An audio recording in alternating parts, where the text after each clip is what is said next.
Muito bom! No vídeo de hoje nós vamos conversar sobre glúteo. Por que o seu glúteo não cresce, mesmo quando você está fazendo tudo certinho, quando você parece que está treinando bem e esse glúteo não desenvolve. Então, se você quer ficar com o glúteo mais durinho, mais redondinho, com mais tônus muscular ali, com mais densidade muscular, esse vídeo aqui ele é para você. Então fica comigo até o final do vídeo, porque a minha meta é conseguir esclarecer e trazer luz aí no que pode estar acontecendo e então você evoluir.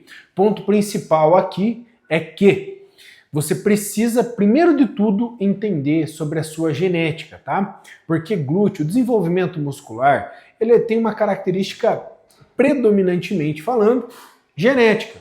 E aí vai ter mulher que vai ter um ótimo desenvolvimento em quadríceps e nem tanto no glúteo. Vai ter mulheres que podem ter um ótimo desenvolvimento em membros superiores, outras nem tanto. Pode ser que uma acumule mais gordura, a outra seja um pouquinho mais sequinha, tenha um percentual de gordura mais baixo. Então, genética, ele manda no jogo, tá? Só que, claro, às vezes a mulher tem uma condição de ter um quadríceps muito evoluído, consegue ter um bom desenvolvimento em quadríceps, por exemplo, e não tanto no glúteo. Mas aí ela pode estar errando em pequenos detalhes ali na sua preparação, no seu treino, no contexto geral do protocolo, e por isso ela não está tendo um bom desenvolvimento, tá? Mas é sempre bom lembrar dessa questão de genética, justamente porque você vai se comparar. Infelizmente, essa questão assim de cultuar o corpo, de treinar, de buscar ter uma certa evolução, ele não tem ponto, não é que nem no futebol, que você vai lá, chuta no gol e entendeu o que é gol, ou sei lá, na luta, que você nocauteia o seu oponente e entendeu que você ganhou. Na musculação você vai falar assim, tá bom, cara, como é que eu sei se eu estou indo bem ou se eu não estou indo bem? Quando você entrar nesse cenário, a comparação ela vai acontecer, mas cuidado, vai por mim. Já passei por várias fases de que a comparação vai te levar à frustração e por vezes você vai querer desistir, tá certo? E talvez você ainda não me conheça, mas eu sou o Dani, eu sou nutricionista e treinador há mais de 10 anos. Pode começar a me seguir aí, pode se inscrever no canal, que eu tô aqui todos os dias postando vídeo para você e para mim é um prazer estar compartilhando conteúdo contigo, tá certo? Já deixa aquele like da confiança e vamos dar-lhe. O primeiro ponto aqui que dá pra gente conversar é em relação à ativação do seu glúteo, aquela pré-ativação, sabe? Aqueles exercícios preparatórios do seu treinamento, principalmente quando você acredita que está fazendo tudo certinho, que teu treino tá, Dani, mas eu treino bem e não consigo sentir o glúteo, eu não consigo ter uma ativação no glúteo ali. Então, o se preparar antes é muito importante. Beleza, como que você vai se preparar? Primeiro vamos entender qual seria a sua deficiência, tá? Deficiência que eu digo não de modo pejorativo, mas o que você precisaria melhorar. Por exemplo, Dani, minha mobilidade não tá tão boa. Aí a gente sabe que glúteo encurtado não desenvolve. Então vai precisar trabalhar mais a mobilidade. Dani, mas eu sou meio encurtada, assim, eu vejo que o meu posterior de coxa não tem tanta flexibilidade, não é tão alongado. É a mesma coisa. Por quê? Porque quando você vai executar um movimento, você vai acabar jogando, dissipando energia para outros lados ali, para outros grupos musculares. Se faltar mobilidade, por vezes você vai deslocar teu quadril, se faltar alongamento, às vezes pode compensar na sua lombar, principalmente a mulher ali, que às vezes pode ter aliás, né? Então, fechando esse looping aqui, beleza, entendeu a necessidade da questão ali da mobilidade e do alongamento. Aí, o que é normal na mulher? É normal a mulher, em tese, já ter uma hiperlordose. Aquela curvatura na lombar, que deixa o bumbum mais arredondado, que dá um destaque maior para o glúteo. Beleza, uma curva anatômica da mulher. Temos que aprender a trabalhar com isso. Aí o que acontece? Por vezes, você vai lá e vai treinar, só que você não tem tanta consciência corporal e você está no início do treino, você precisa buscar aquela preparação. Teu problema não é nem alongamento, nem mobilidade, tá sobrando, mas aquela hiperlordose tá roubando a cena. Você vai entrar no exercício, parece que fica compensando naquela hiperlordose. Isso não é incomum de acontecer, principalmente em exercícios, por exemplo, o próprio um agachamento, às vezes aquela extensão de quadril na polia, exercícios com caneleira, às vezes vai compensar ali. Quando a menina não tem problema no alongamento, ela não tem problema na sua mobilidade, e mesmo assim a gente vê que não está desenvolvendo aquele glúteo, normalmente é falta de consciência muscular ali, neural, sabe? De a pessoa conseguir atingir aquele grupo muscular e por vezes tem que melhorar a técnica do exercício. Mas antes disso, eu gosto de trabalhar com uma coisa que a gente chama de pré-ativação. E com certeza você já viu a sua influencer, você já viu ali a pessoa que você admira treinando, fazendo essas pré-ativações. Então, pré-ativação com band, pré-ativação no próprio exercício, fazer uma fadiga antes, então, fadiga no próprio grupo muscular. Então, por exemplo, vai treinar o glúteo, aí em vez de você fazer uma série válida, uma série com carga, uma série com intensidade, você faz as primeiras ali com menos carga, tentando jogar mais sangue naquele grupo muscular, fazendo com que você tenha mais consciência de onde você está buscando ativar aquele grupo muscular. Fez sentido para você? Se fez sentido, já começa deixando nos comentários aqui. Para mim, é um prazer ter você comigo aqui. Então já vamos abrir um looping de conversa. Qual que é a sua maior dificuldade, né? Se é mobilidade, se é alongamento, ou até mesmo essa ativação, entender aonde você está colocando o exercício. Deixa aí nos comentários pra gente, tá certo? Outro ponto que eu vejo que as meninas erram muito na questão de execução ali é no próprio amplitude do movimento. Tomar um cafezinho aqui, né? Vamos pensar numa série válida e aí eu vou entrar nessa questão da amplitude completa ou incompleta. Sempre quando a gente pensa numa série válida, como eu dei o exemplo anteriormente, a musculação é subjetiva. Aí você vai lá, recebe um treino escrito 3 de 10, mas 3 de 10 ele é muito subjetivo. O que você vai fazer com esses 3 de 10, né? Aí nesse caso, eu consegui definir dessa forma para as minhas pacientes, as pacientes de consultoria online aqui, que hoje, graças a Deus, estamos expandindo para o mundo inteiro, não é mais só no Brasil, isso eu fico muito feliz. Aí eu consegui definir dessa maneira. Primeiro, para uma série válida, você vai ter que entender a questão da sua carga. E a carga, ela não é com muita carga nem com pouca carga. Como é que você vai definir isso? O Dani passou 10 repetições para mim. Beleza, perfeito. Passei 10 repetições. Se você colocou uma carga e as 10 repetições foram fáceis, você chegou lá em 15, 20, 25 repetições, significa que o negócio ficou muito leve para você. Se você colocou uma carga, ajustou a carga ali, agora consegue fazer só 5, 6 repetições, talvez ficou muito pesado para você. Não é o momento daquela intensidade total ali. Aí então, ajuste uma carga para que você chegue na sua falha nas 10 repetições. Beleza? Beleza. Só que o ponto aqui é que antes disso você precisa estar com um movimento completo, então de ponta a ponta o exercício tem que estar bem concentradinho. Dani, como é que eu sei que o exercício está certo? Qual que é a amplitude máxima dele? Normalmente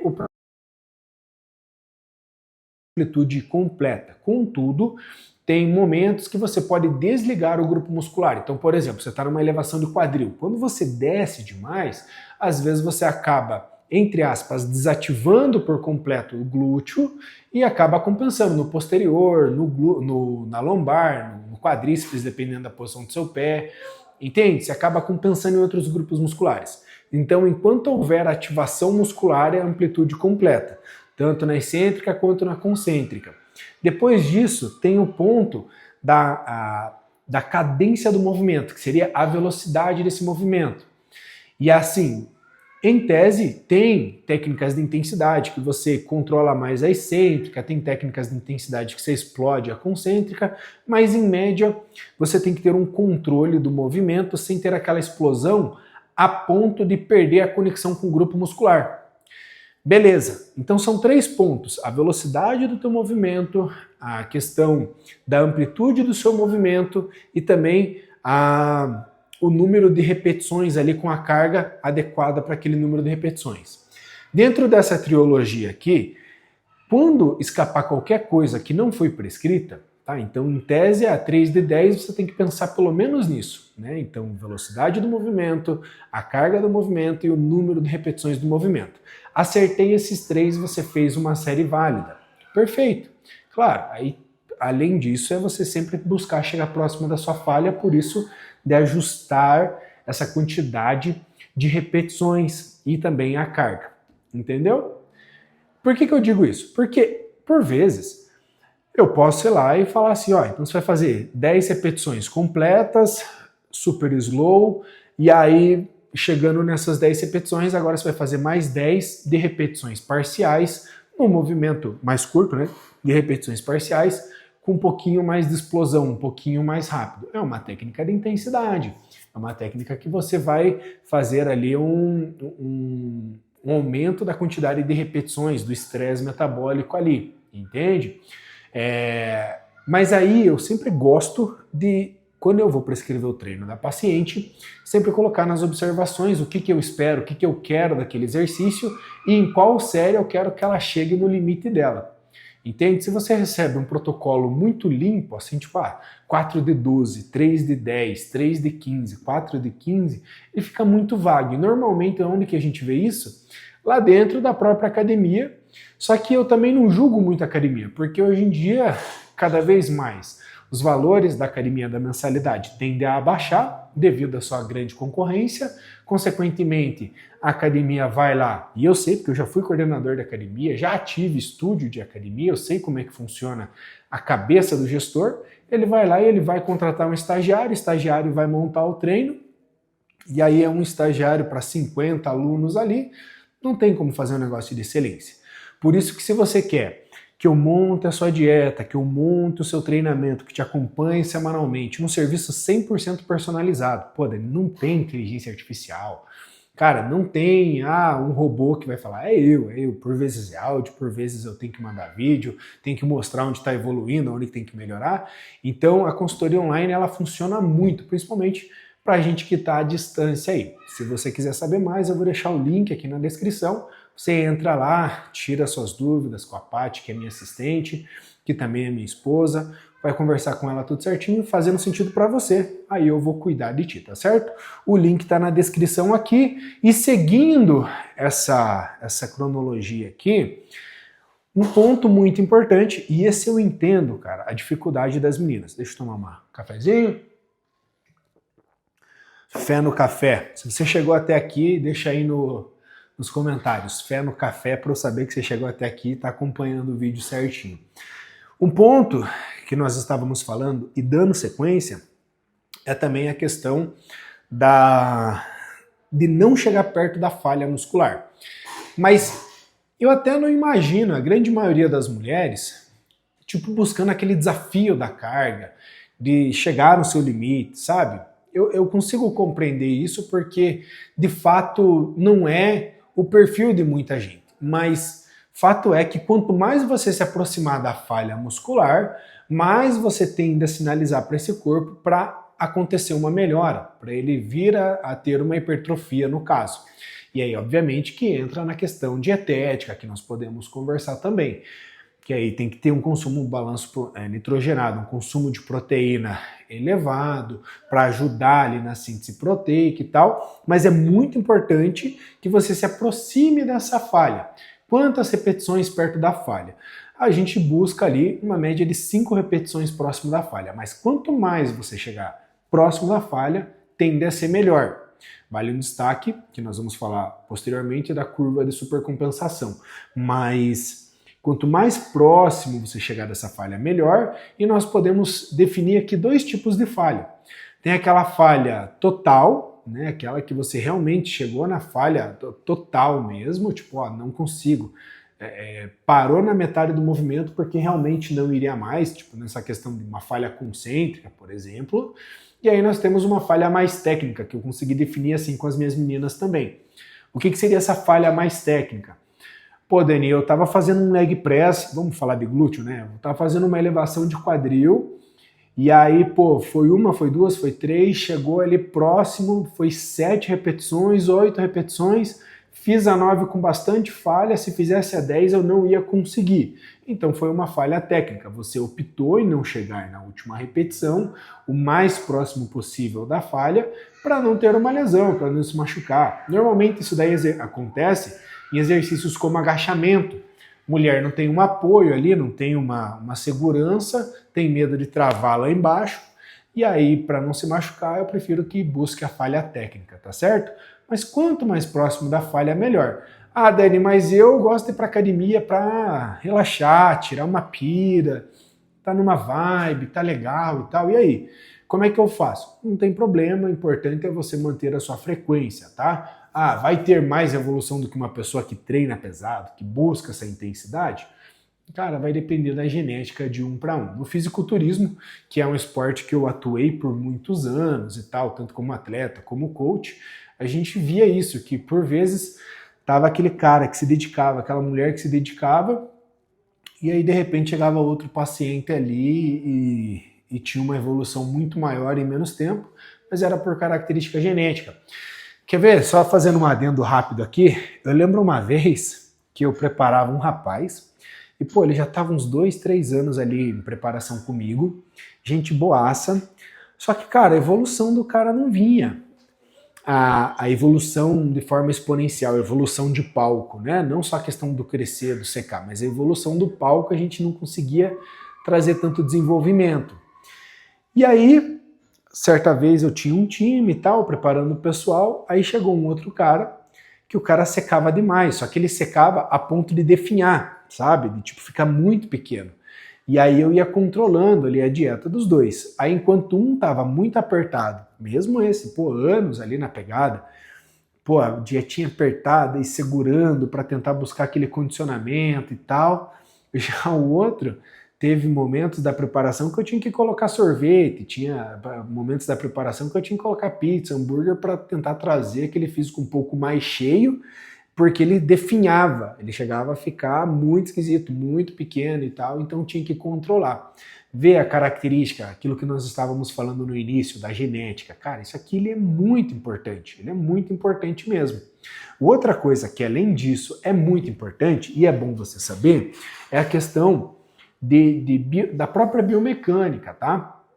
Então, por exemplo, às vezes a mulher tem um glúteo ali, um glúteo médio, não é tão fortalecido, o glúteo máximo não é tão fortalecido. Aí quando ela vai executar determinados movimentos, que ajudaria ela a ter esse desenvolvimento muscular como um todo, ela acaba fazendo um joelho valgo, que é aquele joelho que vai entrando para dentro ali. Isso não é legal. Então, vamos dar um exemplo. Você vai fazer um leg press. Por mais que leg press tenha uma predominância maior em quadríceps, mas às vezes dá para a gente usar ele como um exercício de complementar ali no glúteo, né?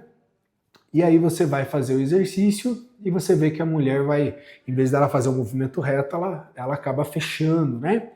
E com isso a gente não tem aquela execução perfeita do movimento. Então lembre-se que quando nós pensamos em carga, quando nós pensamos em tudo isso que a gente já conversou até agora, a técnica precede a carga, só que antes da técnica também vem a pessoa. O que seria essa pessoa? Pô, a pessoa tá com desvio postural.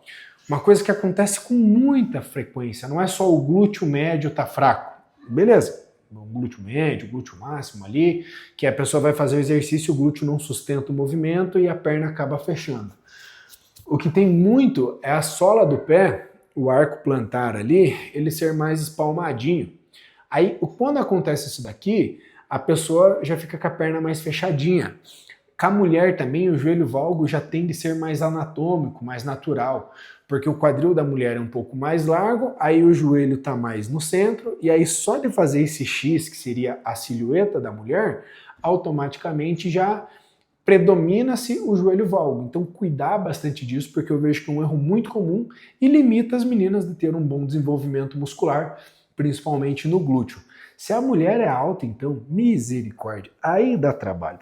Porque até para manter aquela estrutura mais alta, os tendões tendem a ser um pouquinho mais enrijecidos, então a mobilidade, o alongamento tem que estar mais em dia, senão vai ter compensações e além disso a estrutura para uma mulher alta vai ter diferenças anatômicas ali. Por isso que para mim, na consultoria online, eu gosto que a mulher se sinta o mais confortável possível. Mas eu preciso de fotos para acompanhar ela. Eu sempre solicito que tire as fotos de biquíni, encaminhe, beleza.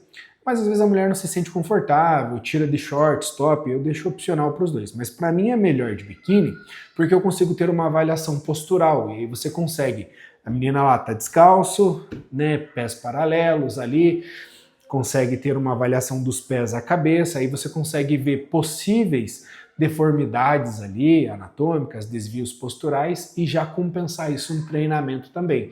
Ah, Dani, como é que eu vou saber isso? Putz, cara, ou você entra na minha consultoria online, que eu vou lá e vou te ajudar, vou olhar para isso, que é um dos pontos ali antes da minha prescrição, ou tem que ir num fisioterapeuta aí na tua cidade e pedir para fazer uma avaliação postural. Mas tenha certeza que se você está com um desenvolvimento travado, Dani, não estou conseguindo desenvolver, às vezes é um desvio postural que pode estar atrapalhando, um encurtamento, entende? Raramente uma pessoa que faz o exercício, que consegue se conectar com o treinamento de fato, faz tudo certinho e consegue sentir, consegue acionar aquele grupo muscular, consegue acessar aquele grupo muscular, raramente vai ter deficiência naquele grupo muscular. Normalmente é por isso, tá certo? Espero que tenha feito sentido para você, espero de verdade te ver do outro lado lá da consultoria online. Vou deixar esse vídeo aqui para você como uma recomendação, clica nele e eu te vejo no próximo vídeo em poucos segundos. É isso, tchau!